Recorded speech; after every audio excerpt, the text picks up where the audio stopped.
Hello friends, நம்ம இன்னைக்கு என்ன பார்க்க போறோம் அப்படின்னா மிளகு பொங்கல் தாங்க பார்க்க போறோம். நமக்கு கோயிலெல்லாம் கொடுக்குற பிரசாதம் மாதிரி டேஸ்டியாக நம்ம வீட்லேயே செய்யலாம்.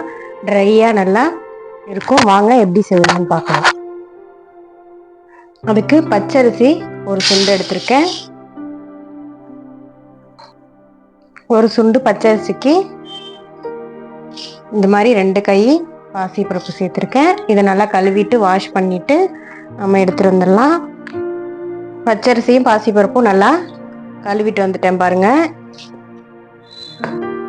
அடுத்தது இது மாதிரி குண்டில் தான் இப்போ நம்ம பொங்கல் செய்ய போகிறோம். தண்ணி நிறையா வச்சுக்கலாம். தேவையான அளவு தண்ணி இந்த குண்டு கோட்டோட வச்சு கொதிச்சதுக்கப்புறம் நம்ம அரிசியை சேர்த்து வெந்ததுக்கப்புறம் பார்க்கலாம்.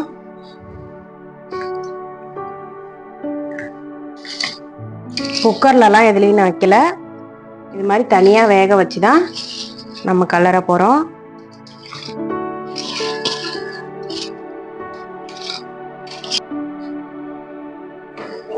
அரிசி சேர்த்துட்டு இந்த மாதிரி ஒரு கிண்டி விட்டுருங்க.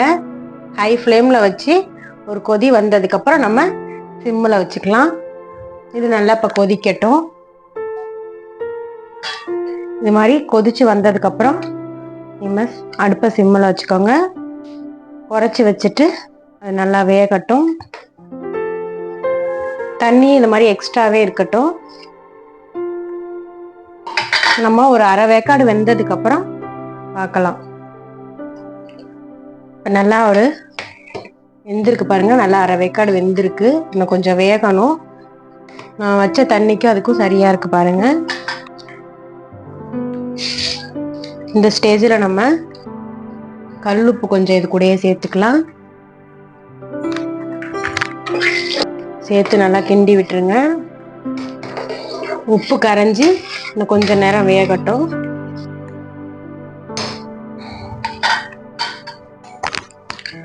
நல்லா இன்னும் கொஞ்சம் அந்த உப்பெல்லாம் கரைஞ்சி வெந்து வந்திருக்கு பாருங்க.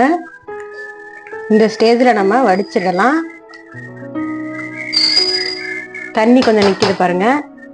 இந்த தண்ணியெல்லாம் சுத்தமாக வடிச்சிட்டு நம்ம தாளிச்சு கொட்டிக்கலாம்.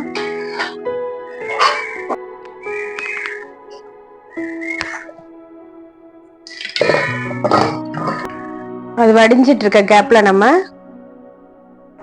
உலக்கைய வச்சு மிளகு ஜீரகம் தாளிக்கிறதுக்கு ரெடி பண்ணிடலாம். 1/2 ஸ்பூன் ஜீரகம்,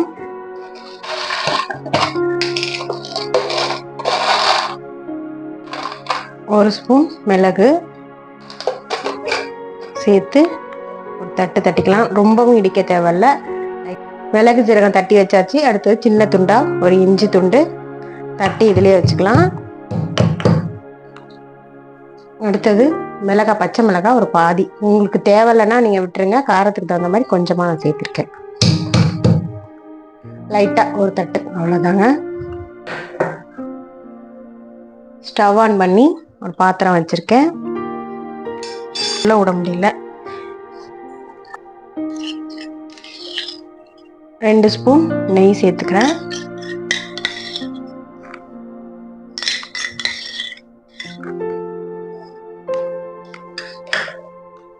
நெய்யில நம்ம முந்திரி பருப்பு வறுத்து வச்சுக்கலாம்.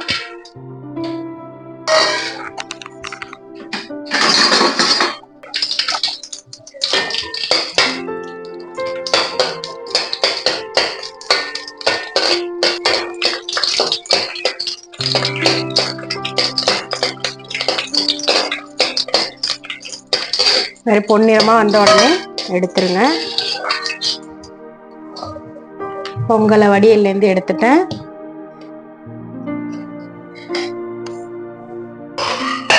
அது அப்படியே இருக்கட்டும்.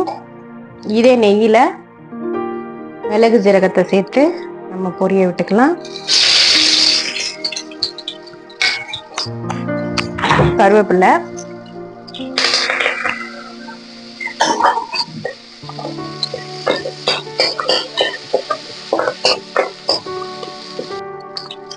பொரிஞ்சிருச்சு நல்லா. ஏற்கனவே நம்ம பொங்கல்ல உப்பு சேர்த்துட்டோம்.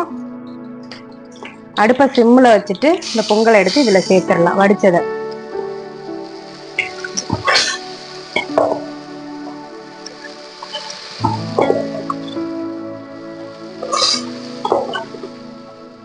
சேர்த்தாச்சு. இப்போ நம்ம அடியிலேருந்து விட்டு நல்லா கிளறி விட்டுக்கலாம்.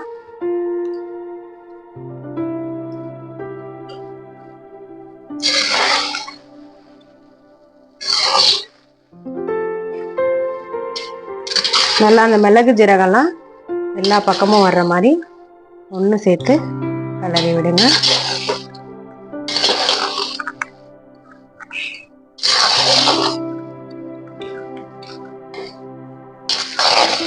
உங்களுக்கு உப்பு கரெக்டா இருக்கிற மாதிரி பார்த்துக்கோங்க.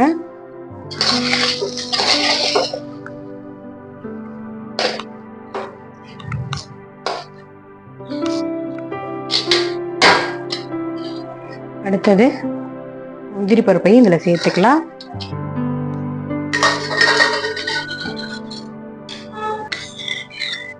இன்னும் ஒரு ஸ்பூன் நெய் சேர்த்து கிளறி விட்டுக்கோங்க.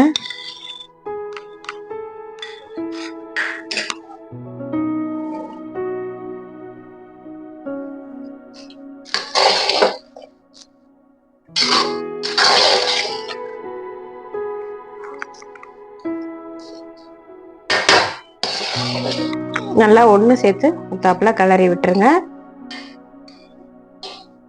நல்லா நெய் வாசனையே நல்லா நமக்கு சூப்பராக ஜம்முன்னு இருக்கு.